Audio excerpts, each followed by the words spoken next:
wabarakatuh. Perkenalkan, nama saya Eni Anggraini. Saya akan membawakan materi tentang deadlock.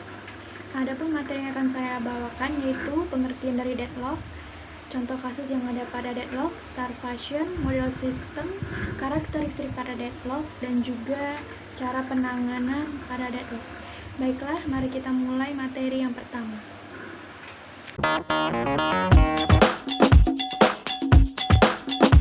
Pertama merupakan pengertian dari deadlock. Secara bahasa, deadlock berarti buntu atau kebuntuan. Dan dalam definisi yang lebih lengkap, deadlock berarti keadaan di mana sistem seperti terhenti dikarenakan setiap proses memiliki sumber daya yang tidak bisa dibagi dan menunggu untuk mendapatkan sumber daya yang dimiliki oleh proses lain.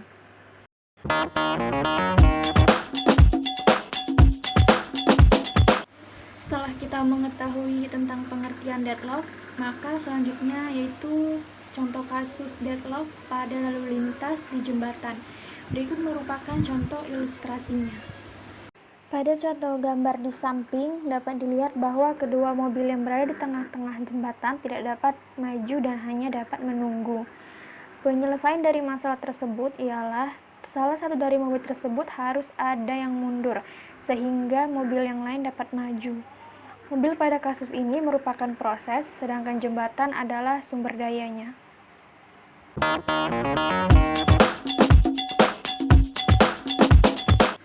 Selain contoh kasus yang ada pada jembatan, deadlock juga memiliki ilustrasi contoh kasus pada lalu lintas di persimpangan.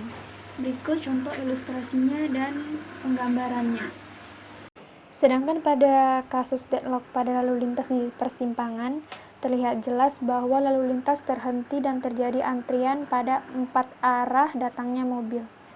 Tidak ada mobil yang bisa melanjutkan perjalanan dan hanya dapat menunggu saja. Permasalahan ini dapat dipecahkan dengan cara salah satu dari antrian tersebut mundur dan memberikan kesempatan antrian lain untuk berjalan terlebih dahulu.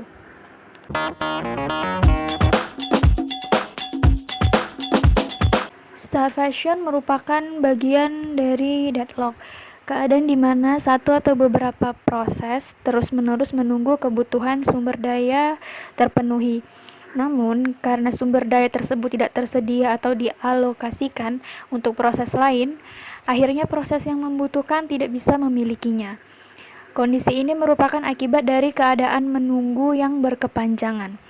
Contoh ilustrasi sederhana dari starvation ialah di mana suatu klien yang sedang berinteraksi dengan sebuah server dalam waktu yang lama mengakibatkan server tersebut tidak dapat melayani klien yang lain.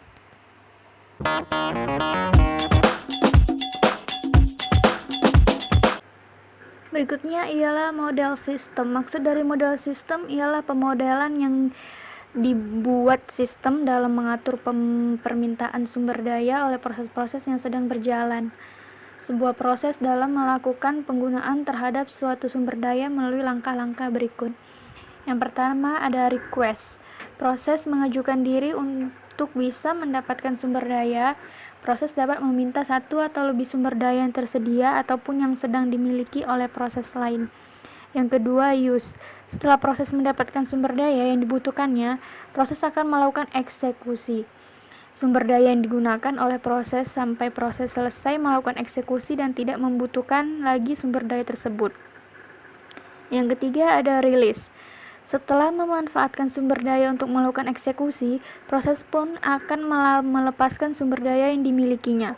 Sumber daya tersebut dibutuhkan proses lain yang mungkin sedang menunggu untuk digunakan.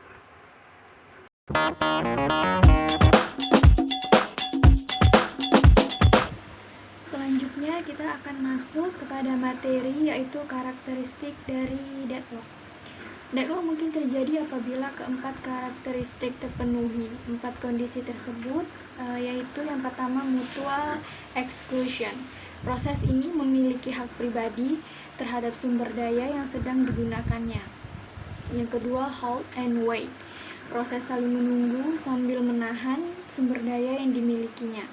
Yang ketiga yaitu no preemption, sebuah sumber daya yang hanya dapat dilepaskan oleh proses yang memilikinya secara sukarela setelah ia menggunakannya. Dan yang terakhir ialah circular wave. Kondisi membentuk siklus yang berisi proses-proses yang saling membutuhkan.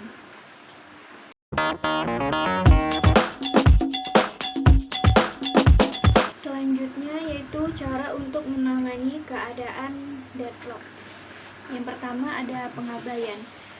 Sistem mengabaikan terjadinya deadlock dan pura-pura tidak tahu bahwa deadlock telah terjadi. Cara penanganan dengan mengabaikan deadlock banyak dipilih karena kasus deadlock tersebut jarang terjadi dan relatif rumit dan kompleks untuk diselesaikan. Yang kedua, ada pencegahan.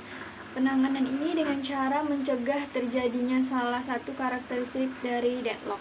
Penanganan ini dilaksanakan pada saat deadlock belum terjadi pada sistem.